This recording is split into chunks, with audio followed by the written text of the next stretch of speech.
성부와 성자와 성령의 이름으로. 아멘. 연중 제13주간 목요일 독서기도. 제1독서. 사무엘 학원에 의한 독서. 계약의 궤를 예루살렘으로 가져가다. 그 무렵 다윗은 이스라엘에서 정병 3만 명을 소집했다. 다윗은 이 전군을 거느리고 유다 바알라에 가서 하느님의 궤를 옮겨오려는 것이었다. 그 궤는 거룹을 타고 계시는 만군의 주님의 이름으로 불리는 궤였다. 그들이 언덕 위에 있는 아비나답의 집에서 하느님의 궤를 새 수레에 싣고 나올 때 아비나답의 아들 우짜와 아호가 그 새 수레를 모았다. 우짜는 궤 옆에서 따르고 아효는 궤 앞에서 인도했다. 다윗과 온 이스라엘 백성은 수금과 거문고를 뜯고 소구와 땡땡이와 바라를 치면서 마음껏 노래 부르며 춤을 추었다. 그들이 나곤이라는 사람의 타작마당을 지날 때였다. 소가 뛰는 바람에 하느님의 궤가 떨어지려고 하자 우짜가 손을 대어 붙들었는데 주 하느님께서 우짜의 잘못을 보시고 진노하여 그를 치셨다. 우짜는 하느님의 궤 옆에서 죽었다. 다윗은 주께서 우짜를 치신 일이 몹시 마음에 걸렸다. 그래서 그곳을 베레스 우짜라 불렀는데 그 이름이 지금까지 남아있다. 다윗은 그날 주님이 너무 두려워 이래서야 어찌 주님의 궤를 모실 것인가 하였다. 그래서 다윗은 주님의 궤를 자기 도성으로 맞아들이려 하지 않고 갓사람 오베데돔의 집으로 옮겨 모셨다. 주님의 궤를 오베데돔의 집에 모셔둔 3달 동안 주님께서는 오베데돔과 그 집안 식구에게 복을 내려주셨다.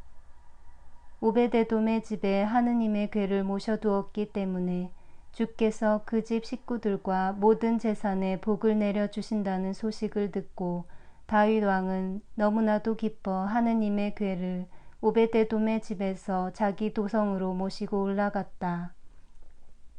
주님의 궤를 맨 사람들이 6걸음을 옮긴 다음 다윗은 살찐 황소를 잡아 바쳤다.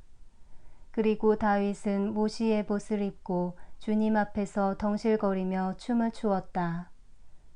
다윗은 온 이스라엘 백성들과 함께 나팔을 불고 함성을 지르며 주님의 궤를 모시고 올라왔다. 주님의 궤가 다윗의 도성에 들어올 때 다윗 왕이 주님 앞에서 덩실덩실 춤추는 것을 사울의 딸 미갈이 창으로 내려다보고는 속으로 비웃었다.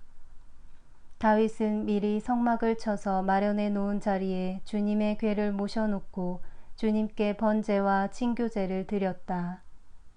이렇게 번제와 친교제를 드린 다음 다윗은 만군의 주님의 이름으로 백성들에게 복을 빌어주었다. 그리고 모여든 온 이스라엘 백성들에게 남녀를 가리지 않고 떡 1개, 마른 대추 야자 1뭉치, 건포도 떡 1개씩을 나누어 주었다. 백성들은 모두 이것을 받아가지고 자기 집으로 돌아갔다. 다윗이 자기 식구들에게 복을 빌어주려고 돌아오자 사울의 딸 미갈이 나가 다윗을 맞으며 말하였다. 오늘 이스라엘의 임금으로서 채통이 참 볼만하더군요. 건달처럼 신하들의 여편네들 보는 앞에서 몸을 온통 드러내시다니. 다윗이 미갈에게 대답하였다. 주께서는 그대 아버지와 그대 집안을 다 제쳐놓으시고 나를 택하여 당신의 백성 이스라엘의 왕으로 세워주셨소. 나는 그 주님 앞에서 춤을 추었소. 나는 앞으로도 주님 앞에서 춤출 것이며 이번보다도 더 경망이 굴 것이요. 그대는 천하게 보겠지만 지금 말한 그 여편네들은 나를 더욱 우러를 것이요. 그 뒤 사울의 딸 미갈은 죽는 날까지 자식을 낳지 못했다. 주여, 권능의 성궤와 함께 일어나시와 몸 쉬실 자리로 드시옵소서. 당신의 사제들이 정의를 입고 성도들은 춤추며 즐기게 하소서. 성문들아 너희의 머리를 들라. 영원한 문들아 활짝 열려라.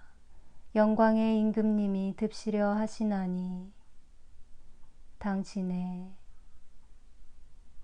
제2독서 성 예로니모 사제가 새 영세자들에게 한 시편 41편에 대한 강론에서 앞장서 놀라운 성전에 들어가리라.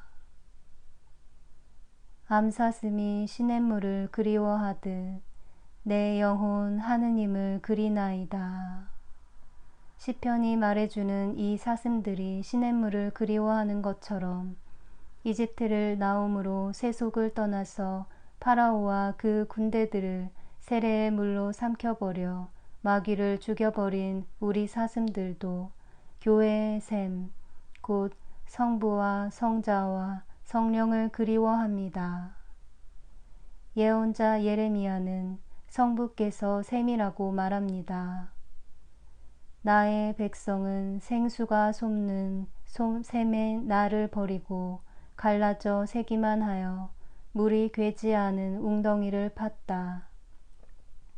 예언자 바록은 성자에 대해서 그들은 지혜의 샘을 외면했다 라고 말해주고, 사도 요한은 성령에 대해서 내가 주는 물을 마시는 사람은 그 속에서 샘물처럼 솟아올라 영원히 살게 할 것이다 라고 기록하며, 주님께서 직접 하신 이 말씀은 성령에 대한 말씀이라고 복음사가 자신이 지적합니다.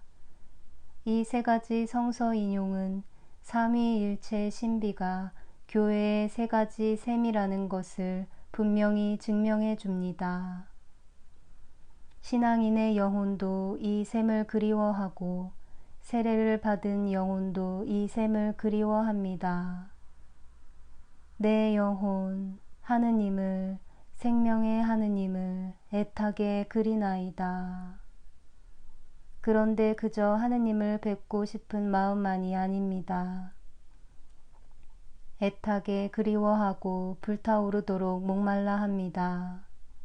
세례 받기 전 그들은 서로 다음과 같은 말을 나누었습니다. 그 하느님 얼굴을 언제나 가서 배우리까. 이제 그들이 그리워한 것을 얻게 되었습니다. 이제 그들은 들어와 하느님 면전에 있고 제단 앞에 나와 구세주의 거룩한 신비를 바라보고 있습니다. 그들은 그리스도의 몸을 영할 수 있게 되고 생명의 샘에서 다시 태어나 자신감을 갖고 다음과 같이 말합니다. 앞장서 놀라운 성전에 하느님의 집까지 들어가리라. 이 하느님의 집이란 놀라운 성전인 교회입니다. 교회 안에 축제의 모임 가운데 환희와 찬미 소리 드높이 울려 퍼집니다. 그러므로 그리스도를 입어 우리의 인도를 따르고자 하는 여러분은 낚싯바늘에 걸려든 작은 물고기와 같다는 것을 알아야 합니다. 여러분은 하느님의 말씀으로 말미암아 이 세상이라는 깊은 바다에서 끌려 올라왔습니다. 그러나 이제는 자연의 법칙이 바뀌었습니다. 고기는 물에서 나갈 때 죽고 말지만 사도들은 우리를 죽음에서 생명으로 이끌고자 이 세상이라는 바다에서 낚아내었습니다. 우리가 세상에 있을 때 눈은 시면에다 두고 있었고 우리 생활은 진창 속에서 보냈습니다. 그러나 물결 속에서 끌려 나온 다음 태양을 보기 시작하였습니다. 그리고 이 참된 빛을 바라보기 시작하자 넘치는 기쁨으로 어쩔 줄 몰라 우리 영혼에게 말합니다. 내 영혼아 하느님께 바라라. 나는 다시 그님을 찬미하게 되리라. 내 낯을 살려주시는 분, 내 하느님을. 오직 하나 주께 빌어 얻고자 하는 것은 한평생 주님의 집에 산다는 그것이로다. 주님의 사랑을 누리고 그분의 성전을 우러러 보며 한평생. 기도합시다. 천상 은총으로 우리를 빛의 자녀가 되게 하신 천주여, 비오니 우리로 하여금 오류의 어둠 속을 헤매지 않고 진리의 광명 속에서 항상 깨어있게 하소서. 성부와 성령과 함께 천주로서 영원히 살아계시며 다스리시는 성자 우리 주 예수 그리스도를 통하여 비나이다. 아멘.